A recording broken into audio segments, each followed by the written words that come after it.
Howdy, hello, and welcome back. Today is the 24th episode of The Preferred Few, with the special guest being the sweetest cherry on top. Give it up for...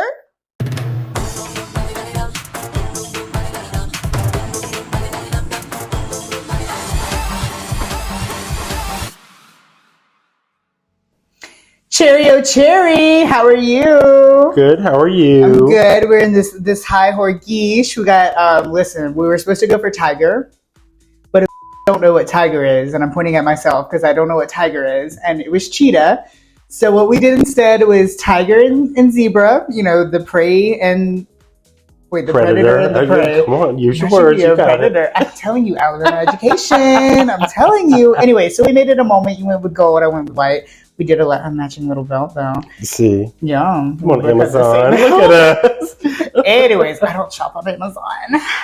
Oops. Anyways, but it's so nice to have you on here. I feel like it has been forever that I've known you, and you clocked my shit the last time we worked together, and you were like, guess you don't know me when it comes to the preferred few in the YouTube. So here you are. We're finally getting you on the channel. With that being said, are you ready to whip up some of these answers and pop your pop cherry? Ooh, I am. Your cherries aren't pop, though. We've been know your cherries bleeding, pop. bruised, You said out, your scrotum is what? on fire.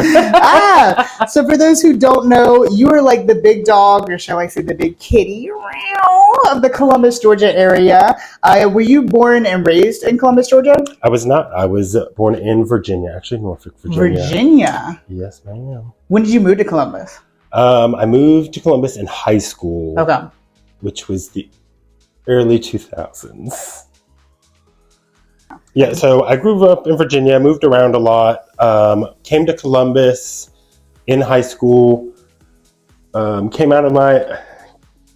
moved in with my sister. It's the map. We got to get to Well, also you're queer. So right. Yeah. Moved in with my sister. Her husband was in the Army. There's a big Army base right by Columbus. So we just... It wasn't until I was 16 that I came out to myself that I realized, all boys don't think this way. I'm just gay. And then I thought, well, I'll just be alone forever because I don't want to live that life. And look at me now. Cross-dresser. Flaming homo. A flaming homo. So you did kind of have those thoughts in high school? You were looking at the boys that you were in school with? Yes and no. So it was I went to 5 different high schools, so we moved around a lot. I was not as social as I am now. So I was until I came out, almost no friends. I was just very to myself. I was always afraid someone was going to call me out for being gay. So I was just very like, let me just be quiet. You know, I don't want to call any attention to myself. I'm literally a 6'4" man, but I was always so fearful. That was like the one skeleton that was in my closet besides the string of murders. But other than that, it was like... Look them up. I don't... Look them up. You said Virginia. Hold on. When did you officially graduate? So it was in Columbus. Yeah, I graduated in Columbus. It was 2006. Got you. I graduated and it was my birthday. So I turned 18 and graduated the same day. I did not... Like I said, it wasn't until I was 20 that I did any kind of... homosexuality. It was actually October of 2008 was when I... Such your first... I don't know why. I always expected you to be like someone who was like a little gay boy in the streets, just very... But I think it's because you're so outspoken, you know what I mean? And you're very like outspoken and a little bit shady with some comedy, which I relate to a lot. Does that kind of come through living through those high school days of, I don't want to say being in the closet, but... you know, kind of figuring out, and you said you were shy. As someone as, like, you know, when I was in elementary school, I was, like, very to myself and constantly reading people around me in my head. Is that something that you kind of, like, realized or started to gain while in high school, or was it after you came out? It was after. Like, it was kind of one of those things, like, I'm free. My humor is usually a little on the dark side, or it's a string of murders. But other than that, it was, like, that's part of the reason I love drag is because you can be, you know, disgusting to other people, and it's hilarious. It's okay, too. Yeah. Well, to an extent. But, you know, you do it, of course, we do it the correct way. And I feel like... with love. Like my mother, you know, had gay friends and stuff like that. And it was like one of those, like when I came out and I told, like my mom's side of the family, it was kind of a, duh, you're literally wasting our time. No one is surprised. Yeah. My mom and her mom, my grandmother, would have arguments about who knew I was gay faster, and Oh it my like God. Putting money on the table. like literally, my mom's like, I don't know. Yeah. When her dad went, I was in middle school, and my mom one time asked me, she was like, "Are you gay? You can tell me." And I was in 7th grade, 8th grade, 7th or 8th grade, or 8th or 9th, somewhere in there. And she was like, "You can tell me, are you gay?" And I'm like, "No, Mom, I like girls, I promise." And she was like, "All right, I won't ask you anymore." The funny thing is, a little aside, so we had our family computer, and oh my mom. God, I feel like I feel like I know where this is going. But continue. And so my mom didn't. At the time, she didn't realize, like, I guess exactly how the computers worked. So she had logged into her email. Her and my stepdad at the time had a shared email address. So she logged into the email and hit history and thought that it was the history of that email address and was like, "Oh my God, look what he's looking at," and all these things. Like he thought it was. She thought it was him that was like looking up these little things. So little things. Yeah, and so in public, it was very like, oh no, but on the family computer, you go to. I don't know. I'm like, I'll go to gaymen.com. I don't know, because, their search engines weren't as what they are now. The dial-ups, yeah. Right. So, I mean, it was. It was dial-up. So where did the drag come from? Did you see any drag when you were growing up? No, so I really had no concept of drag. I didn't really, other than I'd heard Supermodel, so I knew who RuPaul was. But things were not as prevalent now. So, I mean, you just didn't, it wasn't everywhere. We didn't have social media, so you couldn't so easily find things. So it wasn't until I came out and I met Candy, and that's kind of was my first exposure to drag. And it was like, oh, okay, that's your first different. Exposure to drag was Candy O'Hara. It was. I'll tell you, the very first time I ever performed, we were in Columbus. We were on Victory Drive, which is like the disgusting part of town. Yeah, that's it's better now, but before it was a club called the Cat Lounge. Stella DeRocco was the manager of it. Okay. She wanted to do some kind of drag thing there, and so she booked Candy and Emberly. I remember going there, and I went in drag because I was like, oh well, I'll just join. And it was them two. And it was this tiny little bar, and it was because it was a strip club, so there was like a little stripper pole. That's also where I found out that like poles rotate. It just isn't a stationary one. Apparently, there's both. Do that again. Me and Emberly performed together to a Spice Girls song. I think it was like "Spice Up Your Life" or something like that. Because she was like, "No, go ahead," and I was like mortified because I'm like, "Look, I'm already looking like the tits like rocks, my little teeny, bob, the one little pink dress that I wore for like." 2 years, like, oh, look at this. I got it from Route 21. Okay. It's 7-way stretch. She was 7-way stretch. Would you say it was like peer pressure that made you finally like hit the stage? Oh, yeah. I never would have done it otherwise. So just know that Emberly is a bully. She peer pressures people into doing things they don't want to do. And if not Candy, then this is probably Emberly's fault as well. Well, also, that's funny because Emberly got Amber into drag. Oh, really? Yeah. And got pulled Amber, well, not pulled Amber, but got her to forced Amber to get into drag. Gun to the head, didn't even want to do it, said, please, I just want to be a man. Amberly said, not here. Put that dress on, get on the stage. And then still shot her.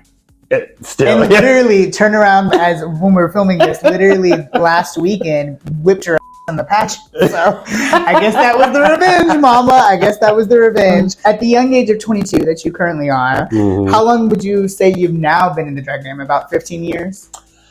I don't know. I always just like to say 10 plus. Gotcha. That way same with your size? And then some. Through your 10 plus years of doing drag, you have managed to completely turn around the Columbus area and so many drag opportunities. Don't do that work. Don't do that work. You're the host and director of so many shows in the area, including Drag Bingo and Drag Dinners, making you the premier weekday game night drag queen host. I love that little moment. Yeah. How did you kind of get into these opportunities in the area? Do you enjoy more of the business side of drag, with dabbling into these opportunities, or is it just they were here, take it? So I was doing shows here and there, and then there was a turning point when I was working and doing drag And actually, a friend of mine was like, "Oh, hey, they're looking for someone to host karaoke somewhere." And Lord knows I'm nobody's singer, but I can make enough money to support myself and then just put all my energy in that. So I went from 1 weekly to 2 to 3 to there was at one point that some weeks I'd be in drag 7 days a week. We would have something every day during the week, and then I would do shows on Saturdays, and then sometimes I do shows on Sundays, and we just turn it around again. So she's a working gal. if you had $100 and a place for me to plug up a microphone or to even set one, then I would do it. We were doing bingos, we were doing gaming nights, we were doing karaoke's, game show night.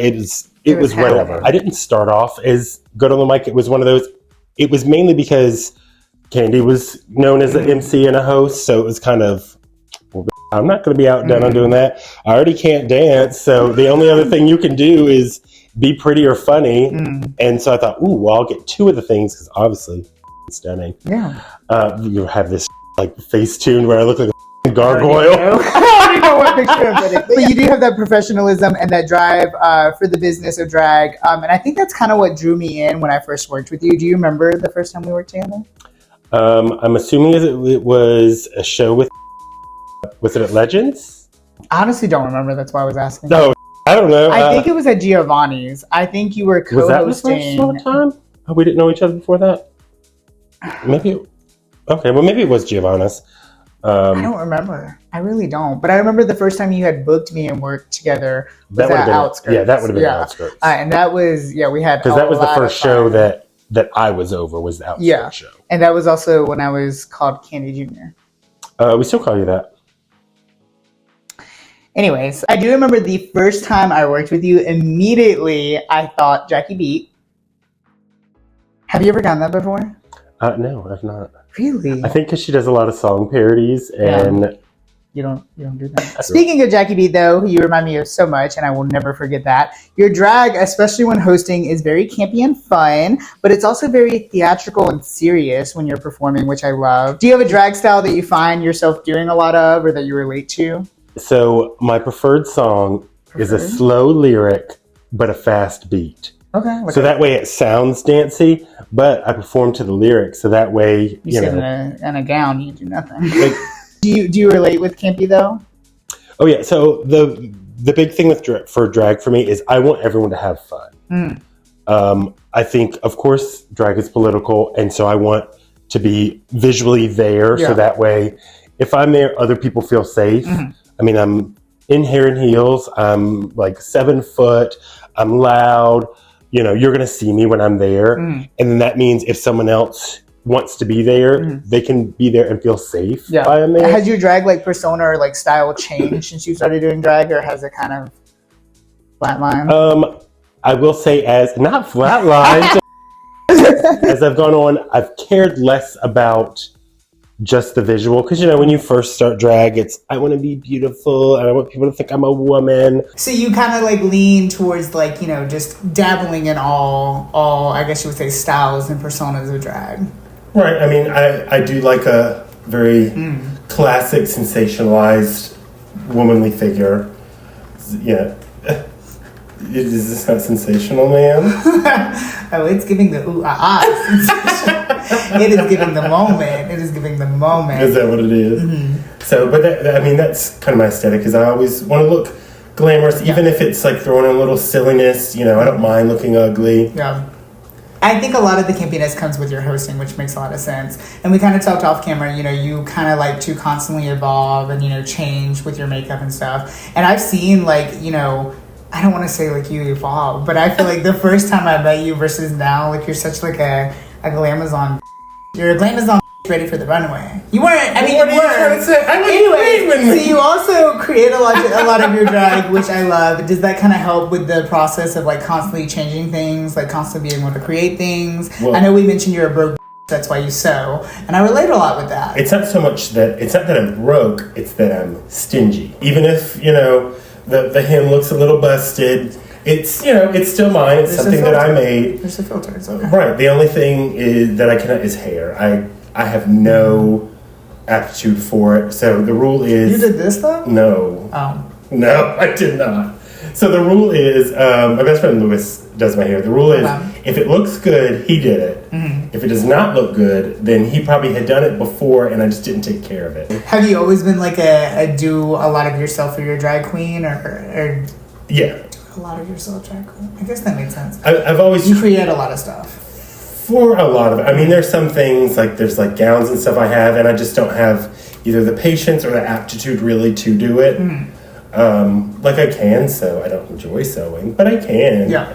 You don't want to be stagnant, you know? Even, I mean, there's some queens and stuff that immediately shoot off and, you know, just everything is great. Why? I couldn't tell you. Right, you know, and then there's some who maybe take longer or whatever it is. I mean, my drag is I've never been the girl that I just want to be on RuPaul. Yeah. That's not where my drag comes. My drag comes from. I live in Columbus. While we have a lot of gay people, we don't have a big sense of community. And so I want to be there and so people feel comfortable and they feel safe. And that way, if I'm there, anybody else can be as gay as they want to be because I'll be there. So it's like, I'll be there. If someone meets me for the first time and hopefully has a positive experience, not other drag queens, but I mean everywhere, because I'm nice to regular people, not trash, but so we go over. I was mentioning someone else that's off camera, one of your assistants pissed me off. Your drag should come from somewhere other than money. Exactly. I feel like if you have a money-led or even a fame-led, I mean, you know, I'm not going to pretend that I don't love attention, but, you know, we're here in drag. We should be doing something more than just getting money and getting attention. There should be some kind of champion good. It's art. Yeah. It needs to provoke something other than. With nearly everything in the bag for you already, what are some things that you want to expand on in the upcoming years? What can we expect from Miss Cherry? You know, I'm not sure. So I will tell you, I'm kind of taking a break year in my personal life. Here we go. I am. Sometimes you got to recharge. And there was a little point in time that I was kind of burnt out from drag. Well, I mean, you're the premier work girl. Right. One of 3 drag queens in the whole city. But, you know, it's fine. One of 3 that are not canceled. 0 were not canceled. It's a city of canceled queens. That's what Columbus is. You're next. Well, I mean, genuinely, you have a good heart. Like, you know, you're someone who does drag. I know my cholesterol is kind of high, but that's because I like to eat. I feel like, you know, everything you're doing is for the good purpose. It's not for the money. It's not to collect all the payment.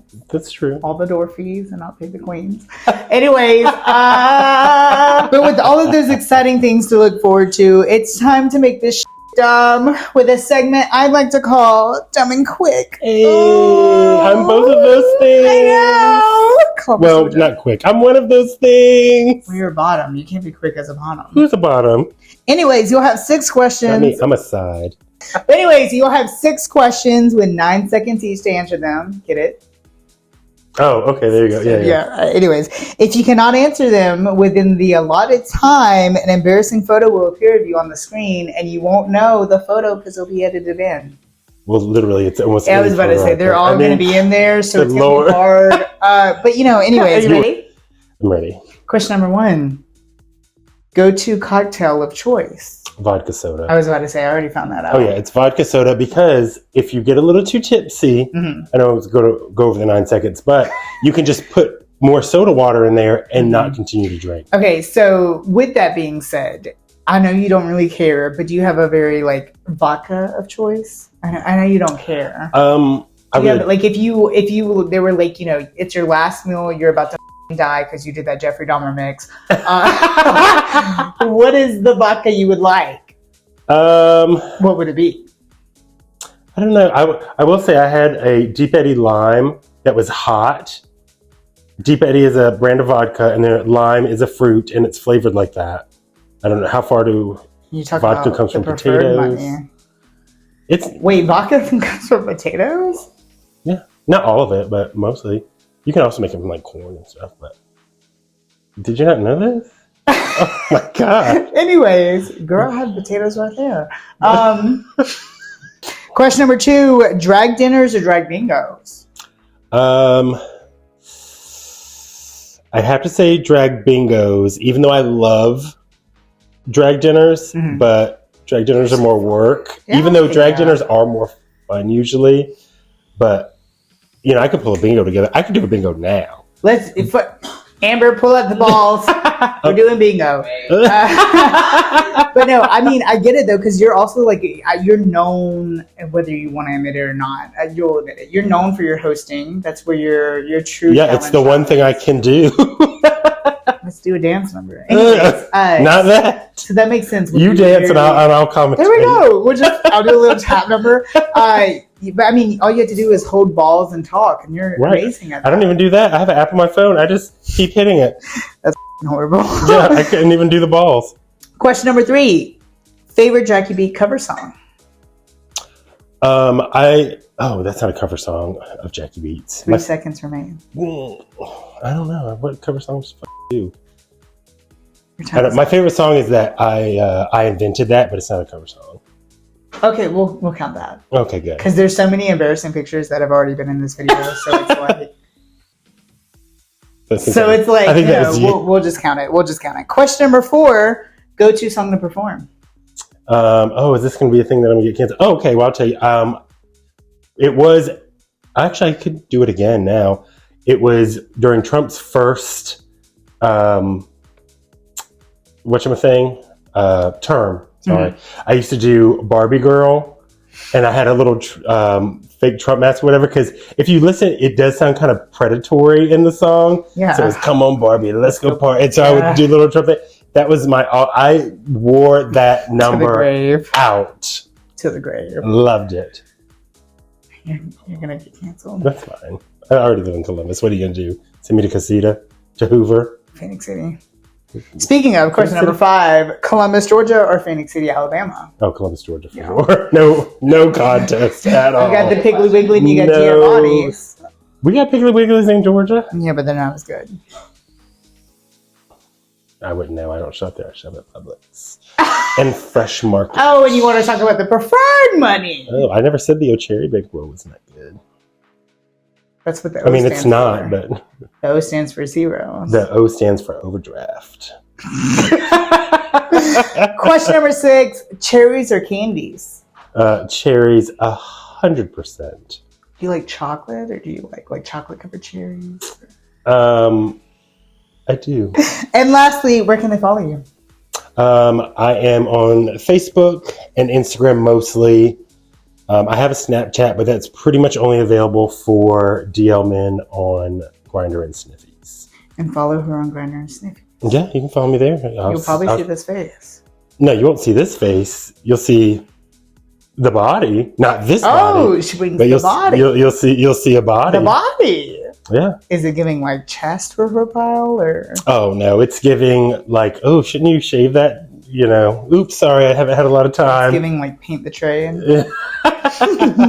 Anyways, thank you so much for being here again, Cherry. You were such a fun time. Of course, I literally came to do a show with you, and you were like, "Why have you not?" I'm here because I bully. So bullying works. That is 2 things.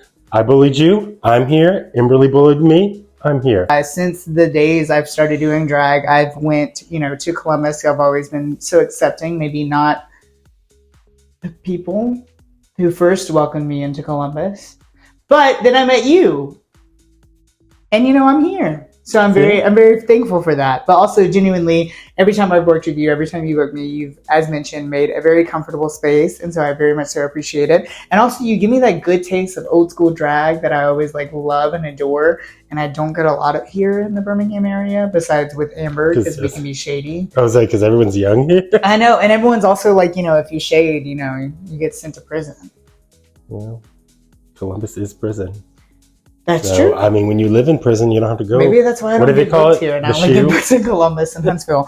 Anyways, make sure to follow me on all of my socials at The Only Preferred for brand new looks and things and new guests to come on the Preferred Few. Make sure to like, comment, and subscribe for a brand new video on the channel every single Sunday, because we like to keep it queer on Sundays. Come on, every Sunday. Yeah, every single Sunday. Look at you. Come on, Lord's Day. Listen, we've been a little behind, but we like to replace Chick-fil-A with Chick-fil-Gay.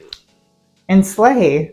Gay and slay. But until next time, stay queer, stay preferred, and always stay, popping cherries. Hey. Oh. Cheerio, cheerio, cheerio. Thank you.